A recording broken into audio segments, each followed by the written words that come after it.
күніне 2 литр су ішу дұрыс емес. Әр адам өзінің салмағына қарай дұрыс су ішу керек. Мынау клетка, ішіде су, сыртыда су. Біздің ағзамыз 80% судан тұрады. Енді қандай су ішесіз, сапасына қарайсыз және мөлшеріне қарайсыз. Енді біздің 1 килограмм салмағымызға 30 миллилитр су ішуіміз керек.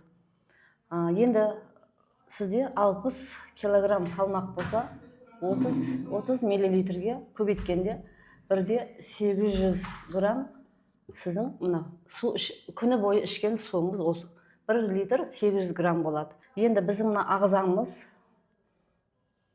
мысалы үшін ауаны біз өкпе арқылы шығарамыз. Ішіп жатқан суымызды біз бүйрек арқылы шығарамыз. Жеп жатқан тамақтарымызды біз ас, ішек арқылы, жолдары арқылы шығарамыз.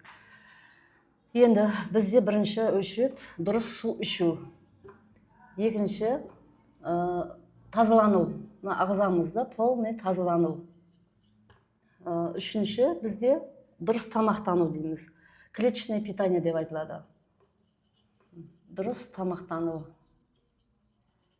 Енді сіз дұрыс су ішпеген жағдайда, ағзаңызды тазаламаған жағдайда, дұрыс тамақтанбаған кезде бізде 7 стадия зашлакованность дейміз. Осы пайда бола бастайды. Бірінші стадияда бізде бас ауыру болады. Екінші стадияға келген кезде бізде шаршау дейміз.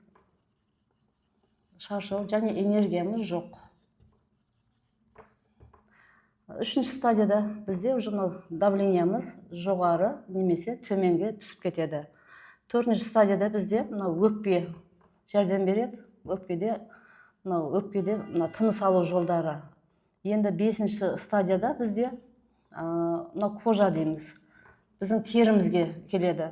Уже аллергический, экзема, псориаз, осылардың түрлері көп қой. Енді 6-шы стадияға келген кезде бізде уже диагноз пайда бола бастайды. Бұл жерде инсульт, инфаркт, сахарный диабет, артроз, артрит деген аурулардың түрі көп. Осы 6-шы стадияда бізде осы диагноздар пайда бола бастайды. Енді 7-ші стадияға барған кезде дұрыс су ішпей, дұрыс тамақтанбай, ағзамызды әбден қанды қойлатқан жағдайда бізде уже онкология дейді. Қайтымсыз ауруға келеді.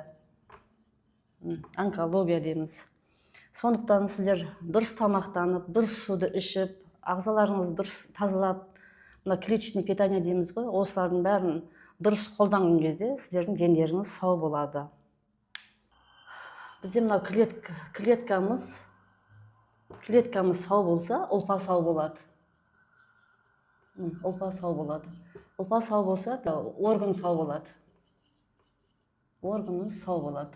Органымыз сау болса, бізде 12 мүшеміз сау. 12 мүшеміз сау болған кезде сіздің деніңіз сау деп айтамыз.